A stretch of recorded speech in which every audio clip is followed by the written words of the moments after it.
ডিনারে রুটির সাথে এইভাবে একবার বিমসের এই রেসিপিটা বানান তো।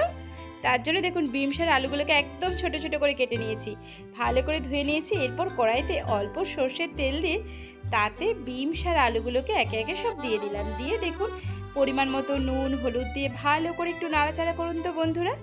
দেখুন বন্ধুরা, নাড়াচাড়া করার সময় কিন্তু একটু ঢাকা দিয়ে দিয়ে করবেন, তাতে কিন্তু বিমস আর আলুগুলো সুন্দরভাবে সেদ্ধ হয়ে যাবে। একটা মশলা বানিয়েছি, কাঁচা লঙ্কা, একটা বড় চামচের পোস্ত 1 চামচ আর একটা মিডিয়াম সাইজের পেঁয়াজ দিয়ে একটা মিহি পেস্ট বানান। আর কি দেখুন এইদিকে কিন্তু বিমস আলুগুলো ভালোভাবে ভাজা হয়ে গেছে। এরপরে দিয়ে দিলাম ওই পেস্ট করে রাখা মশলাটা, দিয়ে ভালো করে একটু ভাজা ভাজা করুন, তাতে দেখবেন একদম ঝরঝরে হবে কিন্তু। দেখুন বন্ধুরা, এইভাবে একটু নাড়াচাড়া করে ভাজা করে নেবেন। ব্যাস দেখুন একদম কিন্তু রেডি। নুনটা অবশ্যই দেখে নেবেন। ডিনারে কত সময় লাগলো, খুব কম তো।